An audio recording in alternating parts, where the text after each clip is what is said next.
The white wake cut through Pacific waters like a knife. A single Japanese destroyer raced northeast at maximum speed. From 19,000 feet above, Lieutenant Commander Wade McCluskey watched that telltale trail. His fuel gauges showed dangerously low levels. His strike force of 33 dive bombers had been searching empty ocean for precious minutes. This was the moment. Follow that wake or turn back empty-handed. McCluskey waggled his wings, the signal every pilot understood. We follow. 20 agonizing minutes passed. Fuel needles dropped toward empty. Radio silence pressed down like a weight. Then the ocean revealed its secrets. 4 aircraft carriers appeared below, toys on blue carpet. White wakes showed frantic maneuvering. Flight decks crowded with aircraft. Fuel hoses snaking across wooden planks. Bombs stacked on carts. Perfect timing. The enemy caught at their most vulnerable moment. What those Japanese sailors didn't know was that their codes had been broken weeks earlier. Every message intercepted. Every plan revealed. The trap had been set with mathematical precision. Commander Joseph Rochefort and his code breakers at Station Hypo had been reading Japanese naval code JN-25 since spring. They knew Operation MI down to the smallest detail. 4 carriers approaching from the northwest. Admiral Chuichi Nagumo, commanding from his flagship Akagi. The same ships that had devastated Pearl Harbor 6 months earlier. Akagi and Kaga were Pearl Harbor veterans. Massive ships carrying over 60 aircraft each. Soryu and Hiryu were newer, faster, equally deadly. Together, they carried 248 aircraft and the most experienced carrier pilots in the world. The heart of the Kido Butai. Japan's mobile strike force that had terrorized the Pacific since December 7th. But intelligence was only the beginning. The morning of June 4, 1942, had started before dawn, aboard USS Enterprise. The ready room thick with cigarette smoke at 0400 hours. Pilots checking maps, studying weather reports, adjusting flight gear. My name was Norman Jack Dusty Kleiss, Lieutenant Junior Grade from Coffeyville, Kansas. Naval Academy graduate, class of 1938. Wings earned April 1941. Combat veteran of the Marshall Islands raids. I thought I understood carrier warfare by June 1942. Nothing had prepared me for what we were about to witness. The complete destruction of Japan's carrier force in minutes. The moment that would change the entire course of the Pacific War. Lieutenant Commander McCluskey stood at the front with his pointer, a 1926 Naval Academy graduate who had taken command of our air group just 2 months earlier. His voice carried the weight of what we all knew. This was the decisive moment. The Japanese carrier force has been located approximately 200 miles northwest of Midway, he announced. 4 carriers.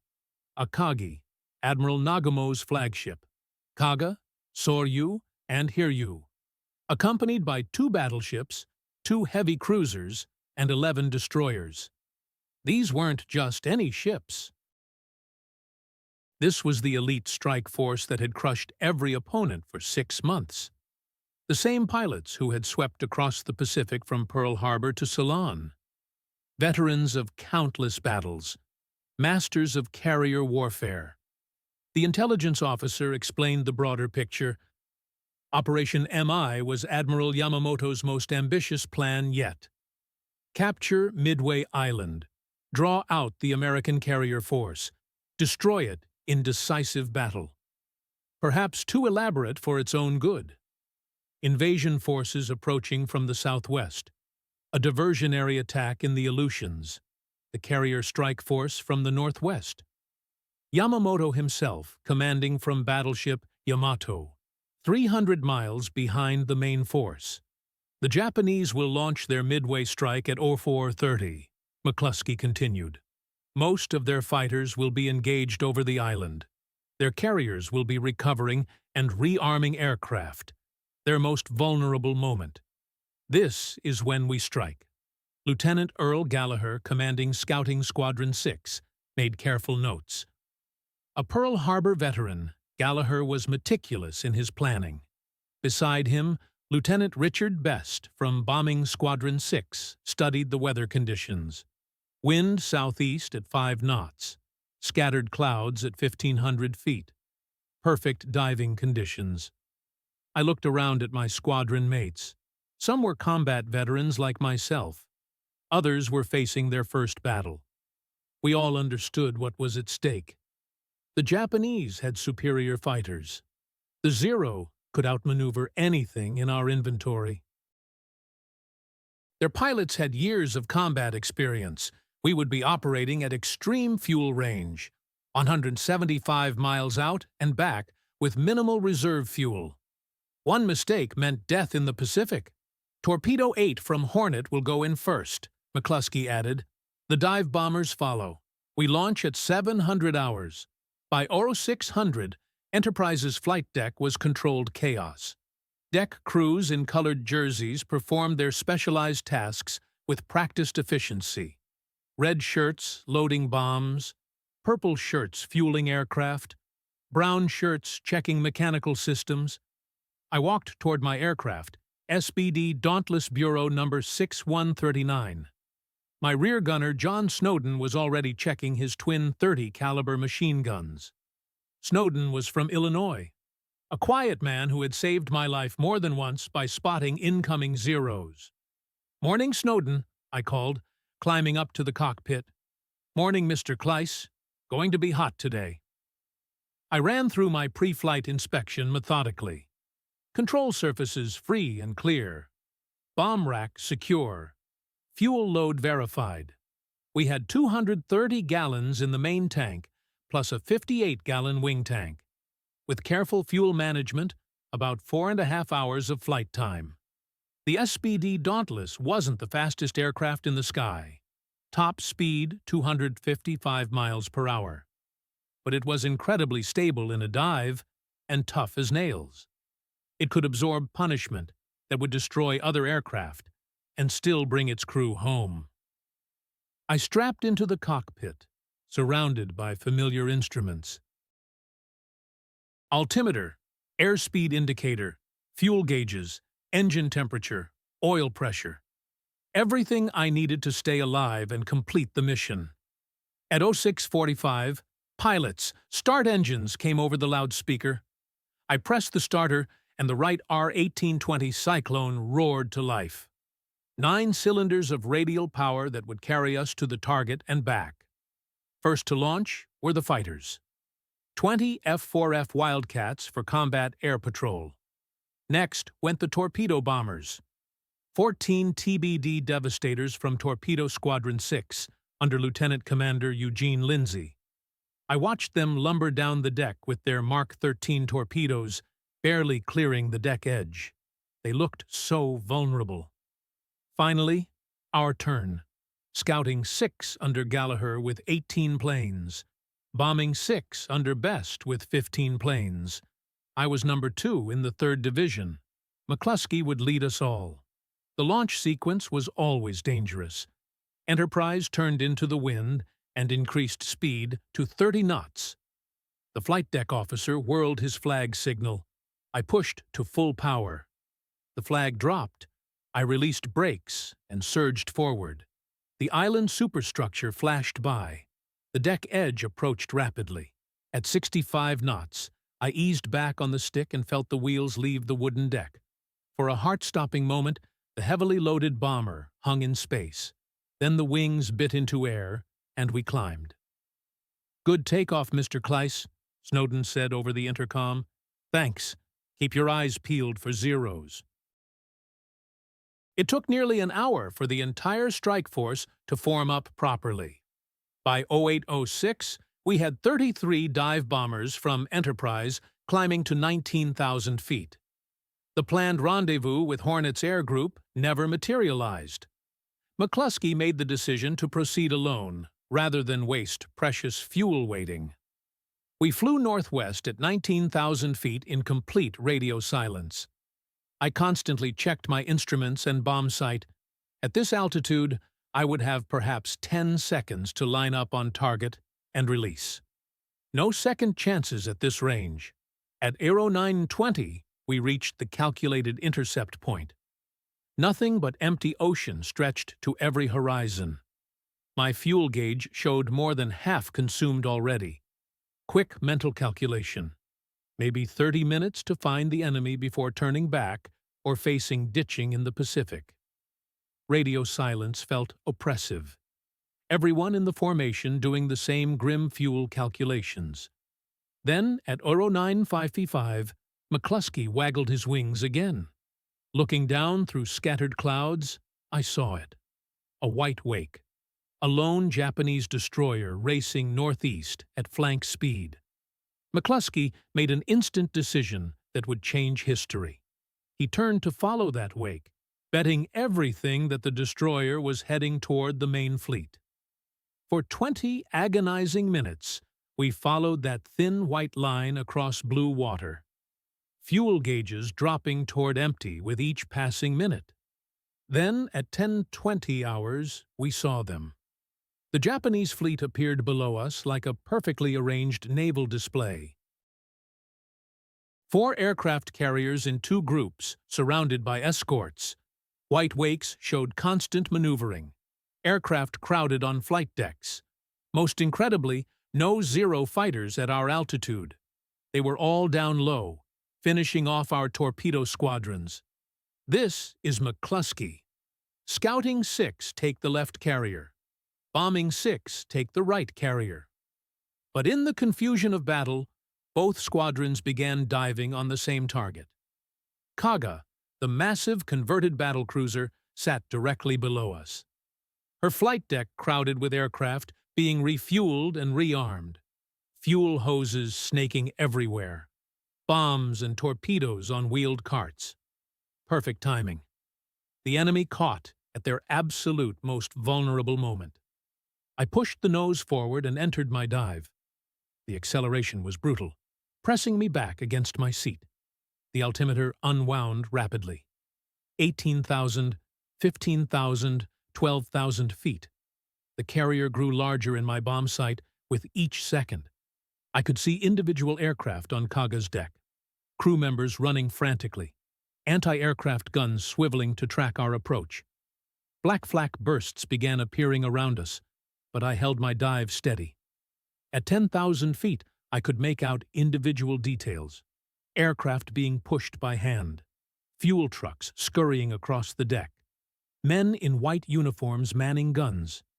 Not faceless enemies anymore, but human beings about to die. Gallagher released first. His bomb struck near Kaga's island superstructure. Fire erupted instantly. Bodies were thrown through the air like dolls. At 2,500 feet, I pressed my bomb release and pulled back hard on the stick. 9 Gs crushed me into my seat. My vision tunneled to a gray circle. The Dauntless groaned under the stress, wings flexing dangerously. Then I was level again, racing just above the wave tops. "Direct hit! Forward elevator!" Snowden shouted over the intercom. Banking left, I saw my 1,000-pound bomb had struck perfectly.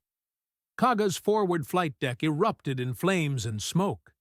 Gallagher and the others were hitting all around the target. Within seconds, 4 direct hits turned the massive carrier into a floating inferno. Simultaneously, Dick Best had pulled out of his dive early, realizing the error. He and 2 wingmen headed for Akagi instead.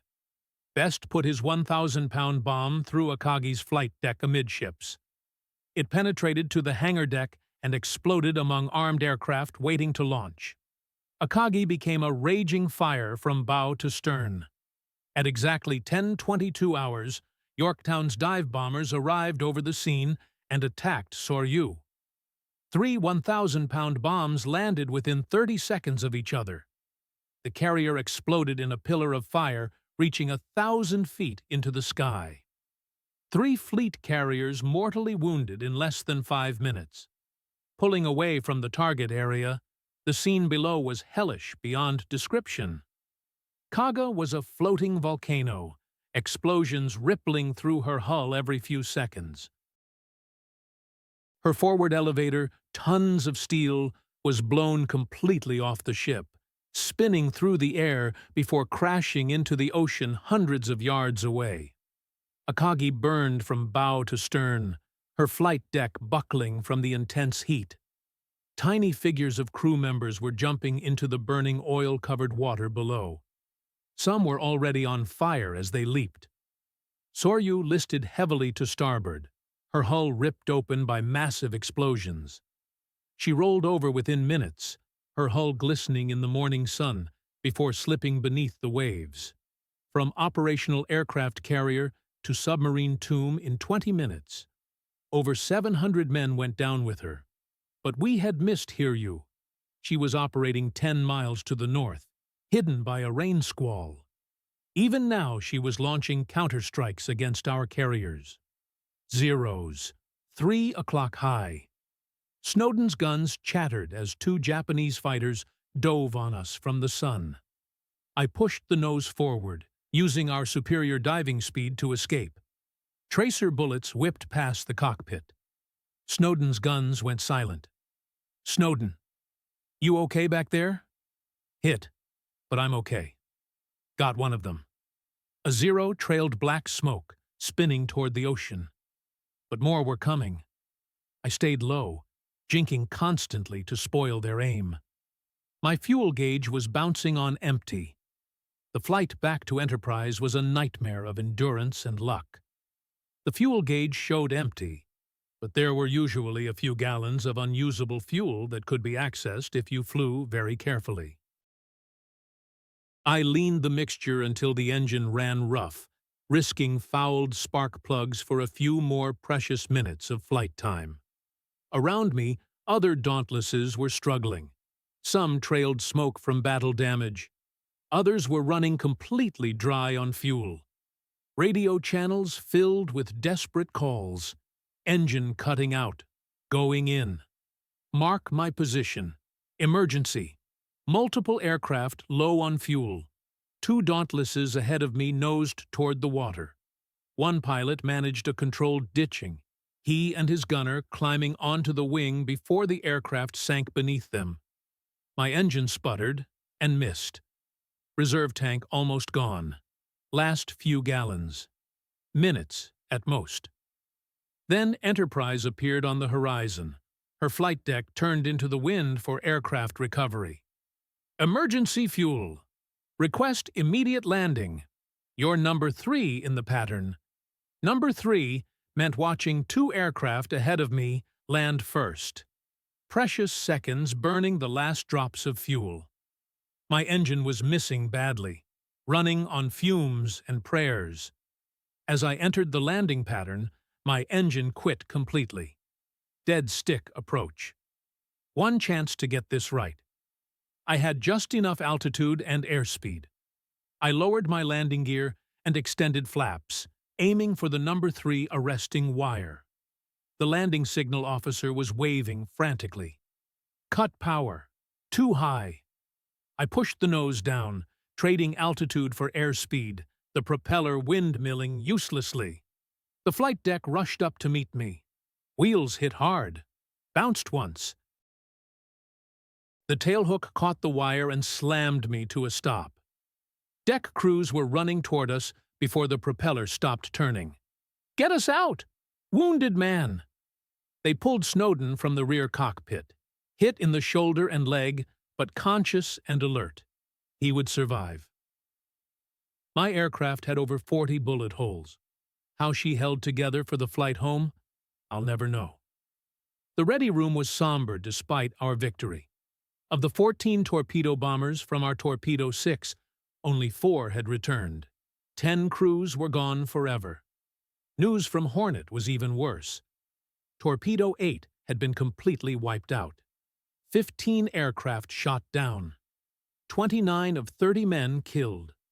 Only Ensign George Gay had survived, floating in the water as he watched us dive on the carriers. Lieutenant Commander John Waldron had led them straight into the teeth of the Japanese defenses. His last radio transmission was simple and haunting. "We will go in. We won't turn back. Good luck." Not one torpedo had hit its target, but their sacrifice had pulled the Japanese fighters down to sea level, leaving the carriers completely exposed to our dive bombers. McCluskey entered the ready room, his shoulder bandaged from a 20mm shell fragment. "We got 3 of them," he announced. "Kaga, Akagi, and Soryu are finished. Hiryu is still operational and has attacked Yorktown." The intelligence reports provided sobering details. Yorktown had been hit by 3 bombs at noon, then 2 torpedoes at 14:30 hours. She was listing badly and had been abandoned by her crew, but her sacrifice had bought time to locate the last Japanese carrier. Japanese casualties were estimated at approximately 2,500 so far, the intelligence officer reported.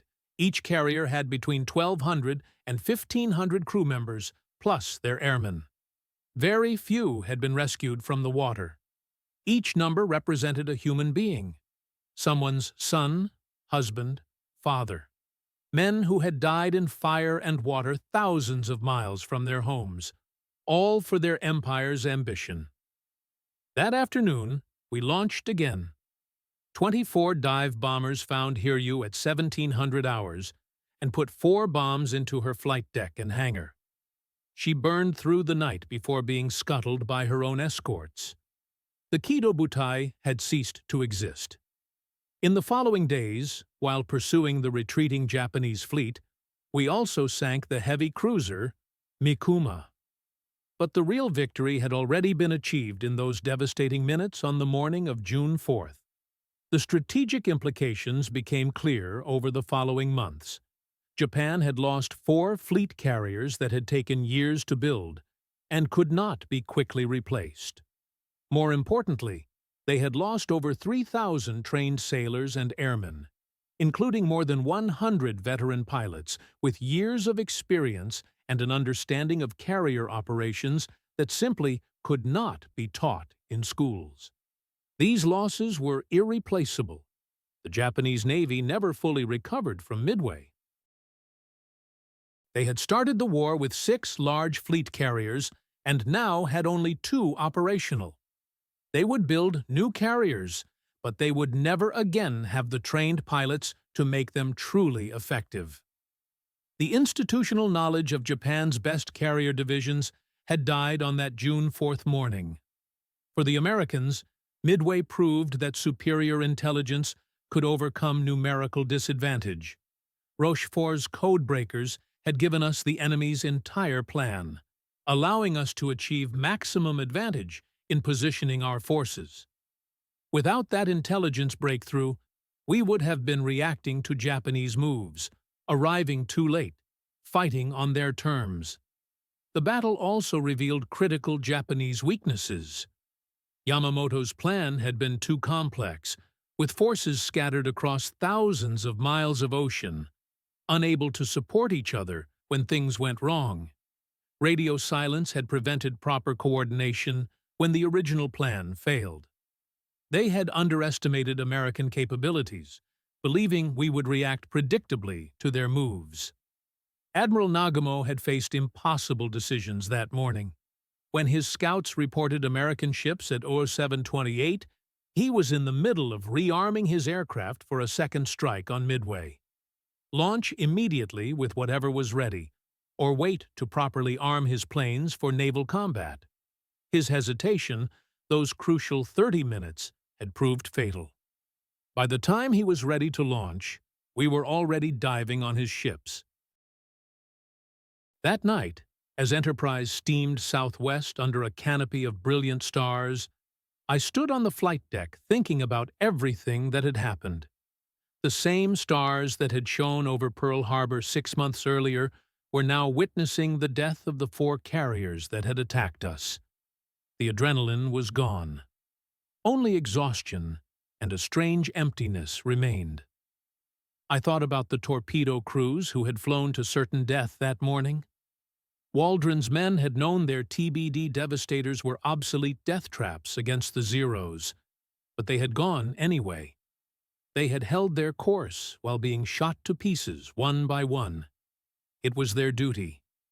George Gay had watched his friends die around him, Waldron's plane exploding in a ball of fire, devastators cartwheeling into the ocean trailing flames, then 30 hours floating alone in shark-infested waters, hiding under a seat cushion when Japanese ships passed, before finally being rescued by a PBY flying boat.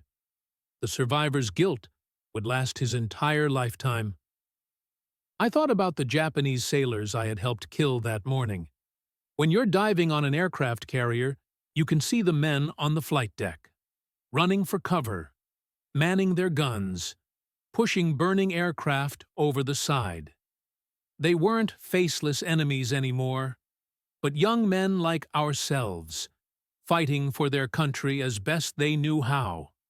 Some of those Kaga and Akagi pilots had been flying since the China campaign in 1937. They had families back home. Dreams that ended in the fires of that June morning. The ocean had been littered with bodies afterward. Japanese destroyers had rescued some, but thousands had died in the burning oil, from shark attacks, or simply from drowning in the vast Pacific. War is never clean or simple or glorious. It's young men dying far from home. Historians would call Midway the turning point of the Pacific War. In one day, the naval power balance had shifted decisively. Japan had gone from carrier superiority to rough parity, and then, as American shipyards accelerated production, to increasing inferiority. But the real victory had been in combat power. The combination of equipment, training, experience, and morale that makes military forces truly effective. Japan had lost an entire generation of experienced pilots at Midway, and the continuing attrition at Guadalcanal would finish the job. These men could not be replaced quickly enough. Japan's pilot training program was producing perhaps 100 carrier pilots per year. American programs would soon be producing thousands. The mathematics of industrial warfare had turned decisively against them. Admiral Nimitz would later say that the battle had been won by intelligence officers breaking enemy codes, damage control parties getting Yorktown ready for battle in 72 hours when everyone said it would take 3 months, and pilots pressing home their attacks against overwhelming odds. Each element had been crucial to victory. The American victory was also a triumph of industrial capacity. While we were fighting at Midway, new Essex-class carriers were already under construction in American shipyards. These would be ships that dwarfed anything Japan could build. America would eventually build 24 Essex-class carriers. Japan would struggle to complete 6 new carriers during the entire war, mostly conversions of existing hulls, and none equal to the American ships in capability. Japan had started the war with 6 large fleet carriers and the world's best naval aviators. After Midway, they had 2 operational carriers, and their core of experienced pilots was gone. They would add new carriers to their fleet, but they would never again have the trained pilots to make them truly effective. The carefully crafted force that had terrorized the Pacific for 6 months had effectively died at Midway. I survived the war, flying 85 combat missions in total. I was credited with scoring hits on 3 enemy ships at Midway, the carriers Kaga and Soryu, and the cruiser Mikuma. I received the Navy Cross and retired as a captain in 1962 after service in Korea. I lived to be 100 years old, passing away in 2016 as one of the last surviving Midway dive bomber pilots. McCluskey recovered from his wounds and retired as a rear admiral in 1956. He never sought recognition for his decision to follow that Japanese destroyer, the decision that changed the course of history. He was a quiet man, not given to self-promotion. He died in 1976, his pivotal role in the victory largely forgotten by the general public. George Gay became a TWA pilot after the war and spent decades speaking about his squadron's sacrifice. He wrote Sole Survivor about his experiences and appeared at countless Navy events over the years. He died in 1994, and his ashes were scattered over the waters where his squadron had gone down, rejoining the men he had watched die 52 years earlier. Dick Best, who had sunk Akagi with one perfectly placed bomb, was medically retired shortly after Midway. He had breathed caustic soda from a defective oxygen system during the battle, permanently damaging his lungs. He never flew in combat again, but he lived until 2001 and was often called the man who won Midway. The Japanese carriers rest on the Pacific Ocean floor at depths exceeding 17,000 feet. They have been located in recent years by deep-sea exploration teams. Kaga was found in 2019, sitting upright on the bottom, her hull largely intact, but her flight deck completely destroyed. Akagi lies nearby, showing massive fire damage throughout her structure. They are war graves, the final resting place of thousands of sailors and airmen. Admiral Nagamo survived Midway, but never recovered from the defeat. He was relegated to shore commands and then to the defense of Saipan. He committed suicide in July 1944 as American forces overran the island. His chief of staff, Rear Admiral Kusaka, survived the war and wrote extensively about the battle, accepting responsibility for the defeat while defending Nagumo's impossible decisions. Captain Mitsuo Fuchida, who had led the Pearl Harbor attack from Akagi, was wounded at Midway, but survived. Both his ankles were broken by the explosion that destroyed his ship's bridge, but he managed to escape. After the war, he became a Christian missionary, promoting Japanese-American reconciliation. He often said that at Midway, Japan had lost the war in 5 minutes. Admiral Yamamoto was killed in April 1943 when American P-38 Lightning fighters, using decoded messages to locate his aircraft, shot down his transport plane over Bougainville. After Midway, he knew Japan could not win the war. He reportedly told his staff that he feared he had awakened a sleeping giant and filled it with terrible resolve. Midway, Atoll was designated as a national memorial in 2000. The runway where Marine fighters had fought against impossible odds is now a wildlife sanctuary. Where bombs once fell, albatrosses now nest peacefully in the Pacific sun. Norman Kleise's account reminds us that we weren't heroes in our own minds. We were just young men doing a necessary job under extraordinary circumstances. The real heroes were the torpedo crews who knew they would die but went in anyway. The code breakers working in secret to give us every advantage. The mechanics keeping our planes flying against all odds. The damage control parties saving our ships from destruction.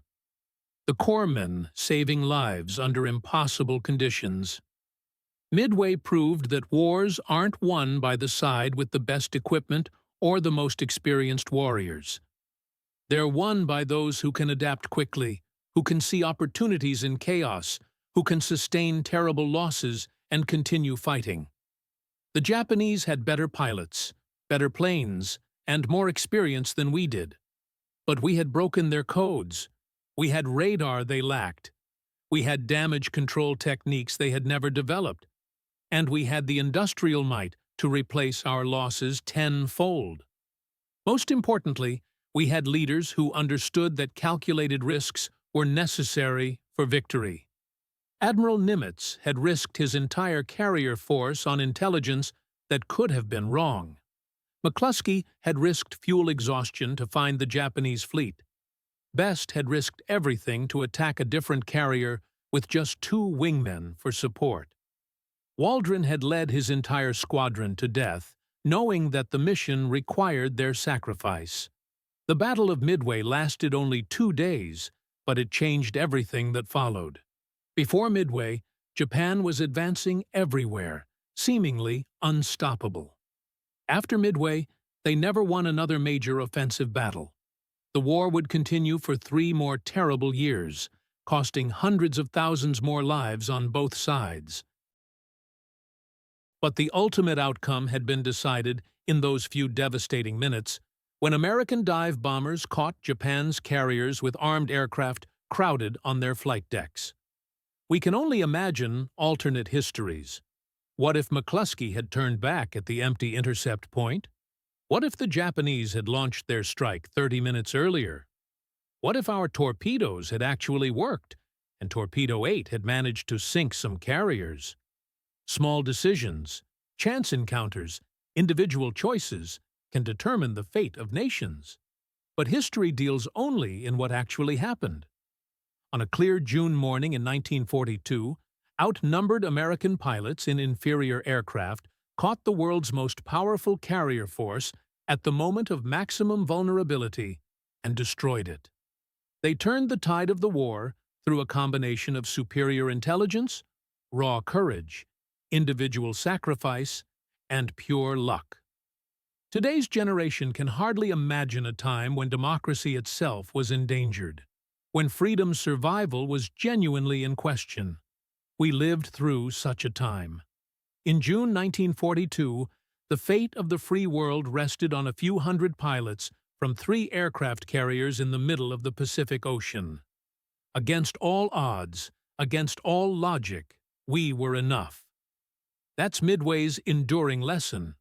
Ordinary people facing extraordinary circumstances can rise to meet any challenge. Democracy can produce warriors as brave and dedicated as any totalitarian system.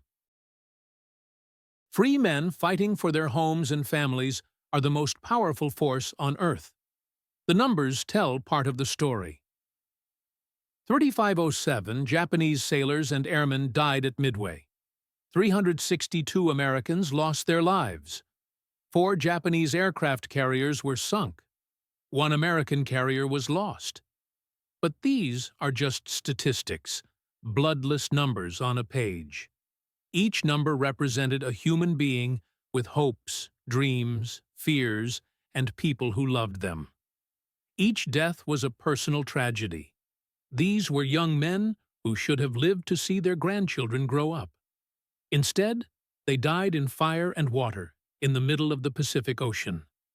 The Pacific rolls on, unchanged and unmarked by the battle that decided its fate. The coordinates where the great carriers sank are just patches of ocean now, indistinguishable from any other. But we remember. We must remember. As long as free people exist anywhere in the world, we must remember Midway and the men who fought there. They saved civilization in a few devastating minutes on a June morning. 4 aircraft carriers, the pride of the Imperial Japanese Navy, were reduced to burning hulks in less time than it takes to eat breakfast.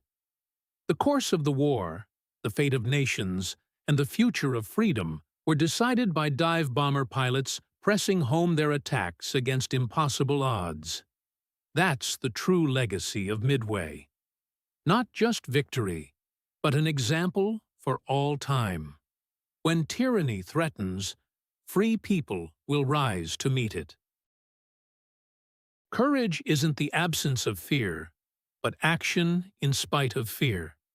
Sometimes the fate of the world really does rest on the shoulders of a few brave individuals willing to sacrifice everything for something larger than themselves.